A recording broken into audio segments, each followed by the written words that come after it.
अस्सलाम वालेकुम स्टूडेंट्स। आज की इस वीडियो में हमने सीखना है कि किस तरह से हम फ्रैक्शन को लोएस्ट फॉर्म में लिख सकते हैं। लोएस्ट फॉर्म में लिखने के लिए ज़रूरी होता है कि हम न्यूमरेटर और डिनोमिनेटर को सेम नंबर से डिवाइड करें, तभी हम इसको लोएस्ट फॉर्म में लिख सकते हैं। तो हमने देखना है क्या 52 और 18 किसी सेम टेबल पर आते हैं। तो जी ये दोनों 2 का टेबल पर आते हैं। तो हम पहले 52 को 2 से डिवाइड करके देख लेते हैं। 2 2 ज़ा 4, 2 6 ज़ा 12। इसका मतलब है कि 2 के टेबल पर 52 कितने टाइम आता है, 26 टाइम। तो हमने इसको काट के 52 को अब 26 लिख देना है। और अब 18 कितने टाइम आता है, तो वो आपको पता है कि 2 9 ज़ा 18 होता है। तो अब अगेन आपने देखना है क्या 26 और 9 सेम टेबल पर आते हैं। तो 26 और 9 सेम टेबल पर नहीं आते। 26 एक इवन नंबर है और 9 जो है वो ऑड नंबर है, और वैसे भी 9 3 के अलावा या अपने टेबल के अलावा किसी पर नहीं आता। तो इसका मतलब ये आगे सोल्व नहीं होगा।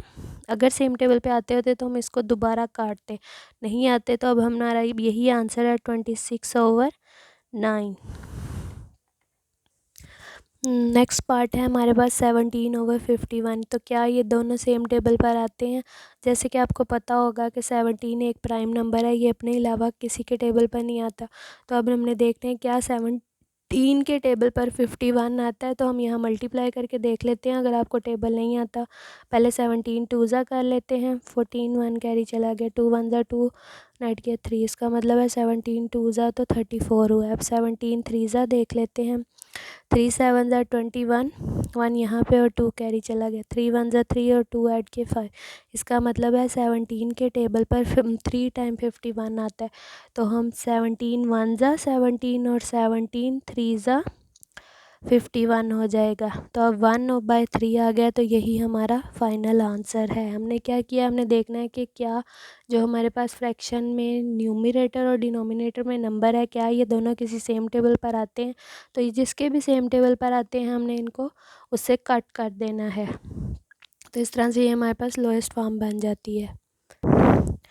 ये स्टूडेंट्स अब हमें सी पार्ट है 9/19। जैसे कि आपको पता है 19 एक प्राइम नंबर है, ये अपने अलावा किसी के टेबल पर नहीं आएगा। और 9 जो है ये भी 3 और 9 के अलावा किसी के टेबल पर नहीं आता। तो इसका मतलब है कि ये ऑलरेडी हमारे पास लोएस्ट फॉर्म है, ये कटिंग नहीं होगी। तो यही इसका फाइनल आंसर है। अब नेक्स्ट देखें, डी पार्ट है 22/33। क्या ये दोनों नंबर किसी सेम टेबल पर आते हैं। तो जी ये दोनों नंबर्स जो हैं ये 11 के टेबल पर आते हैं। 11 2 ज़ा 22 और 11 3 ज़ा 33। तो हमारा क्या आंसर आएगा 2/3। अब ये दोनों नेक्स्ट किसी भी सेम टेबल पर नहीं आते, तो यही इसका फाइनल आंसर है।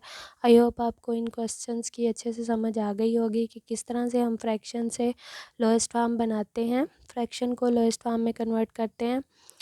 अगर आपको मेरी ये वीडियो अच्छी लगी है तो वीडियो को लाइक करें, शेयर करें, और अगर मेरे चैनल पर न्यू है तो मेरे चैनल को सब्सक्राइब करें। अब मैं आपसे मिलूँगी अपनी नेक्स्ट वीडियो में, तब तक के लिए अल्लाह हाफिज़।